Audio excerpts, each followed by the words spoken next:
Hola!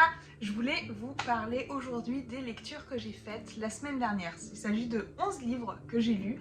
Après, on est dans un contexte assez particulier. Pendant le mois de septembre et d'octobre, je participe à un challenge, la conquête de Westeros, qui a lieu sur Instagram, qui est organisé par de nombreuses personnes dont je vous mets tous les Instagrams dans la barre d'infos, mais notamment Aurélie des livres sur Instagram, qui est ma chef d'équipe. On avait une semaine où il fallait faire des lectures illimitées qui rentraient dans la catégorie de la semaine, et la catégorie de la semaine était science-fiction, roman de moins de 400 pages. Nous on a fait illimité sur cette semaine. Je vous recommande d'aller voir les stories à la une de Aurélie, comme ça vous expliquera un peu plus le contexte du challenge. Et donc en fait je me suis retrouvée à lire 11 livres, et dont 10 de moins de 400 pages. J'avais vraiment envie de le faire, de me donner à fond pour vider tous mes petits livres de ma palle. J'ai plus d'une vingtaine de livres dans ma palle de moins de 400 pages, donc c'était vraiment le moment de s'y lancer. Et je voulais vous faire une vidéo pour vous parler de ces lectures car j'ai eu des belles pépites. Le premier que j'attrape, c'est Riposte, écrit par Louisa Reed, publié chez Bayard dans la collection Page Turner et traduit notamment par Clémentine Beauvais. Je vous en ai parlé dans ma dernière vidéo. C'est un roman où on suit Lily, qui est une jeune fille en surpoids et qui se fait harceler pour ça.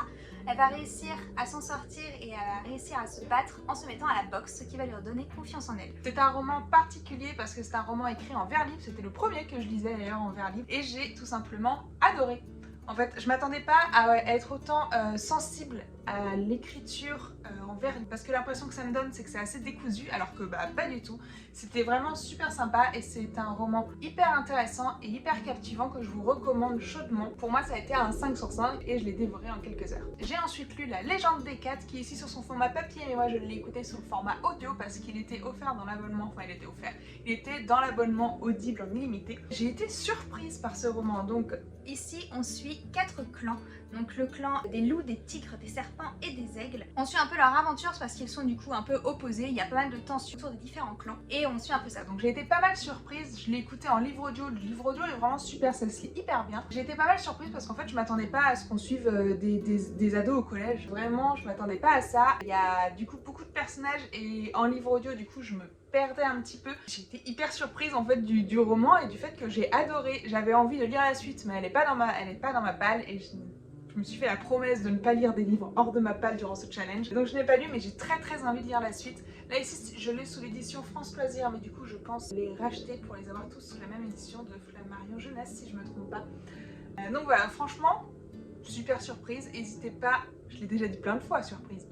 N'hésitez pas à vous lancer dans cette saga si vous aimez les sagas jeunesse, c'est vraiment hyper sympa. Et c'est le deuxième roman que je lis de l'autrice. J'avais tenté Rebecca Key, mais j'avais pas trop accroché, mais celui-là, sans souci, c'était trop bien. Durant cette semaine, j'ai voulu me faire un petit plaisir et j'ai lu Lux. Donc ici, c'est une intégrale et c'est en fait le tome 1.5, 2.5 et 3.5. Lux, c'est une saga fantastique qui est écrite par Jennifer Elamentrout, qui est publiée chez J'ai lu. J'ai adoré la saga principale. On suit Cathy qui vient d'emménager dans une nouvelle ville et qui devient amie notamment avec sa voisine qui a un frère qui semble totalement la détester et qui n'est pas très agréable. Ça révèle pas mal de secrets et du coup c'est un roman fantastique. Je ne vais pas vous révéler la nature des personnages fantastiques de cette histoire, mais en tout cas c'est une saga que personnellement j'adore. Damon, le personnage principal masculin, et genre mon boyfriend, j'en ai très rarement et lui vraiment, je le trouve quand même incroyable. Donc j'arrive pas à m'en détacher. C'est certes au final plein de clichés parce que c'est sorti il y a quelques années, mais en fait c'est mon plaisir coupable, je ne peux pas m'en séparer. Et donc là, quand j'ai su qu'il fallait lire des livres de moins de 400 pages, là chaque tome fait à peu près 300 pages, je me suis lancée et c'était génial. Donc là pour l'instant j'ai lu que le 1.5 et le 2.5. J'ai adoré cette lecture qui sont du coup du point de vue de Damon, vu que Lux, la saga principale, est du point de vue de Cathy. Et j'ai trop aimé être à l'intérieur de la tête de Damon, c'était trop chouette. Certes c'est un peu répétitif, donc je ne vous conseille pas de lire cet homme-là très rapproché de la saga principale parce que vous aurez juste l'impression de relire la saga, mais franchement si vous avez kiffé, laissez-vous tenter quoi. J'ai ensuite lu L'héritière de Matt, qui est un roman que j'ai reçu de la part de l'autrice Alyssa Brochard, donc c'est un auto-édité. Ici on suit Adélaïde qui part en vacances à Londres, c'est son rêve de partir à Londres depuis toutes ces années. Elle y va avec sa meilleure amie, Chiara, et lorsqu'elle est là-bas, il se passe de drôles de choses et elle se rend compte, elle découvre qu'elle est en fait la réincarnation d'une déesse égyptienne. Je vais m'arrêter là un peu au niveau du résumé, c'est tout ce qu'il m'avait fallu pour me lancer et pour accepter ce SP. C'était vraiment super sympa comme lecture, j'ai mis d'ailleurs la note de 3,5 sur 5 pour bonne surprise. J'avais un petit peu peur parce que la première phrase annonçait que se passe-t-il lorsque deux âmes sont faites l'une pour l'autre et le trope âme sœur n'est pas forcément mon trope préféré, mais ici je l'ai trouvé vraiment bien traité. J'ai souvent le problème dans ce genre de romance, c'est qu'il manque de la tension et il manque un petit peu toute cette envergure que moi j'adore personnellement dans le genre les enemies to lovers. Et ici, il y en a quand même eu un petit peu. Je me suis bien retrouvée, c'était plutôt bien écrit. Bref, j'ai passé un chouette moment de lecture. J'ai lu ensuite Les Roches Rouges, un roman de Olivier Adam, publié dans la collection R. C'est un roman que j'avais pris à Montreuil l'année dernière, il est d'ailleurs dédicacé. Ensuite, Leïla, qui est une jeune maman, petite de 3 ans, qui s'appelle Gabi.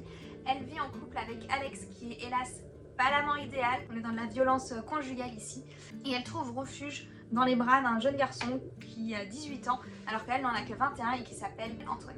Ici on alterne deux points de vue, on alterne un point de vue en mode journal intime pour Leïla et d'un point de vue plus classique pour Antoine. C'était bien dans le sens où ça se lit bien, mais j'ai pas été plus que ça emballée par l'histoire, j'ai pas accroché au personnage, j'ai pas accroché alors forcément à leur manière de penser. J'ai mis un 2 sur 5 parce que j'ai pas été plus convaincue que ça. Après ça reste une bonne lecture et je pense que si vous êtes habitué au style de Olivia Adam, ça pourrait vous plaire. Moi je pense du coup m'arrêter là avec cet auteur. Un roman que j'ai abandonné durant cette semaine, c'est Les Nocturnes, donc le premier tome, L'éveil de Anthony Luchini, qui est publié chez Beta Publisher. Le livre et le pitch m'ont beaucoup plu, donc j'avais essayé de tenter l'expérience. Ici on suit Rémi qui arrive en fait à entrer à l'intérieur de ses rêves et à un peu les visualiser. En fait c'est un peu comme des rêves lucides et il arrive d'ailleurs à embarquer ses amis à l'intérieur et tout s'ensuit tout un tas d'aventures. Je me suis arrêtée au bout d'une centaine de pages, j'arrivais pas à accrocher, au personnage. J'en suis la première déçue parce qu'il me faisait super envie et bah j'accroche pas, donc tant pis, je l'ai abandonné pour le coup.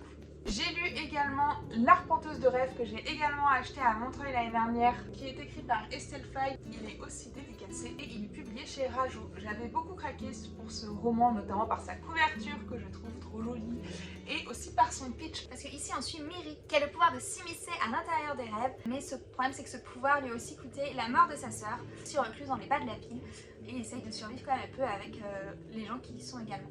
C'est un roman, j'avais un peu peur, c'est un one shot, j'avais un peu peur de m'ennuyer et pourtant en fait j'ai adoré ma lecture, j'ai mis un 4 sur 5. J'ai beaucoup aimé, j'ai trouvé ça très rythmé, très sympa, une très belle plume. C'était super entraînant et original, je m'attendais pas du tout à ça en fait. Quand j'ai terminé cette histoire qui est du coup un jeunesse, quand j'ai terminé cette histoire j'avais qu'une seule envie, c'était de m'aventurer dans d'autres romans de l'autrice, d'un côté plutôt plus adulte pour que ça me touche davantage. Franchement laissez-vous tenter, c'était vraiment super chouette comme lecture. J'ai ensuite voulu donner une autre chance à Illuminae, d'une saga que j'ai tenté il y a quelques mois avec le premier tome. Je n'ai pas vraiment accroché et j'ai voulu tenter le second tome vu que ça rentrait dans la catégorie SF et que ça se lit très rapidement malgré cette bricasse et je vais vous expliquer pourquoi. C'est un roman qui est écrit par Anne Kaufman et Jay Christophe et qui est publié chez Casterman et c'est un roman qui a la particularité d'être sous la forme d'un dossier.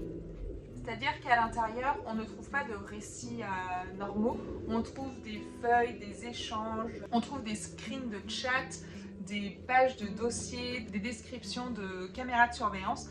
Et vraiment, le format est hyper original et c'est pour ça que j'avais envie de redonner une chance. Dans le premier tome, j'ai eu comme souci que je ne m'attachais pas au personnage et j'ai eu ce problème dans ce deuxième tome. Donc j'ai décidé d'abandonner la saga. Pour vous en dire un peu plus, on est dans un monde du coup de science-fiction qui se passe dans l'espace. Dans le premier tome, on suit deux personnages dont je suis désolée, je me souviens plus le nom, je vous mettrai les noms ici, les prénoms ici. Des personnages et notamment également une intelligence artificielle. Et il y a pas mal de débordements qui vont se passer avec une sorte de virus. J'ai pas envie d'en dire plus parce que tout simplement je ne m'en souviens pas assez pour ça. Mais ça plaît à beaucoup de monde, je sais que j'ai déçu beaucoup de personnes sur Instagram en n'aimant pas ce deuxième tome et en abandonnant la saga. Donc franchement, ne vous fiez pas forcément à mon avis, je pense que c'est quelque chose qu'il faut tester car vraiment l'aspect dossier est original. Mais bon, ça n'a pas fait pour moi. Le livre le plus court ensuite, mais qui a pourtant été l'une de mes meilleures lectures de cette semaine, c'est Dans la forêt de Hokkaido de Eric Pessan et celui-là c'est publié à l'École des Loisirs. C'est un roman dont je n'attendais rien et dont j'ai été happée comme jamais. J'ai trouvé ça incroyable. Ici on suit Julie. Julie, lorsqu'elle s'endort, elle se retrouve dans une forêt. Elle a l'apparence d'un petit garçon et elle est seule, perdue et abandonnée. Et en fait, du coup, on se rend compte que Julie... Et cette forêt est au beau milieu du Japon alors qu'elle, elle est en France. Donc quel est le rapport entre Julie et ce petit garçon qu'elle incarne dans la forêt de Hokkaido, au Japon. Franchement, c'est un roman où je ne pensais pas vraiment accrocher et pourtant j'ai été totalement happée, j'ai été surprise et il se lit tellement vite, c'est vraiment une centaine de pages, c'est 150 pages et pourtant c'était incroyable. J'ai qu'une seule envie maintenant, c'est de lire d'autres romans de cet auteur parce que je pense que ça peut être que bien. On s'approche de la fin, j'ai lu ensuite Les Collisions de Jeanne Richoux qui est publié chez Sarbacane. C'est un roman que j'avais reçu en cadeau d'une amie de Mocha Books pour mon anniversaire. C'est un roman sur lequel je ne me serais pas retournée au premier abord parce que ce n'est pas le genre de roman que je lis habituellement. Ici on suit Gabriel et Laetitia qui sont en terminale au lycée. Ils sont un peu des casse-cou, ils sont meilleurs amis et ils étudient en français les liaisons dangereuses et ils se disent allez, on fait pareil. Et ça va impacter beaucoup d'autres personnes. Ça m'a fait beaucoup un peu penser à La Vague si vous connaissez le roman dans un niveau un peu moindre, mais un peu dans ce style-là, je trouve, un peu en expérience sociale. C'était vraiment super intéressant. C'est un roman coup de poing, mais quand je l'ai terminé, je ne savais pas vraiment comment le noter, car c'est les romans qui me perturbent, je ne sais pas comment les noter. Donc je lui ai mis la note de 4 sur 5, mais je ne sais pas, en fait, je ne peux pas le comparer à mes autres lectures. Je ne peux que vous le conseiller si jamais ça vous intrigue, si jamais par exemple vous avez aimé La Vague, si vous avez envie de vous laisser tenter par un roman contemporain qui fait réfléchir sur les actions qu'on peut faire et sur leurs incidences sur les autres. Mais voilà. Le dernier livre que j'ai lu, il s'agit Le Crépuscule des Urnes, le tome 1, le dernier fragment de Arnaud de Ruel, publié chez Gulfstream. C'est un roman que j'ai aussi en dédicace, vraiment j'avais plein de livres dédicacés. Donc celui-ci, il a été dédicacé aux Imaginales, mais il a été dédicacé pour moi parce que moi je n'y étais pas vu que j'étais malade, mais mes copines l'ont fait dédicacer pour moi. Ce roman, je pense qu'on peut un peu le considérer comme un spin-off de L'Enfant Pan. L'Enfant Pan est un roman que j'ai lu au cours de l'année et que j'ai beaucoup aimé, qui était inspiré de Peter Pan et qui reprenait un petit peu les origines de Peter Pan, comment est-ce que Peter est devenu Peter Pan. Et notamment dans ce roman, je m'étais beaucoup posé de questions sur deux personnages qui étaient Jane et Egon. Et lorsque j'en avais parlé à l'auteur, il m'avait dit « N'hésite pas à lire la duologie qui va bientôt sortir parce que tu vas en savoir davantage ». Et j'ai été trop contente parce que c'est effectivement dans ce roman qu'on suit Jane et Egon, donc ça se passe avant L'Enfant Pan.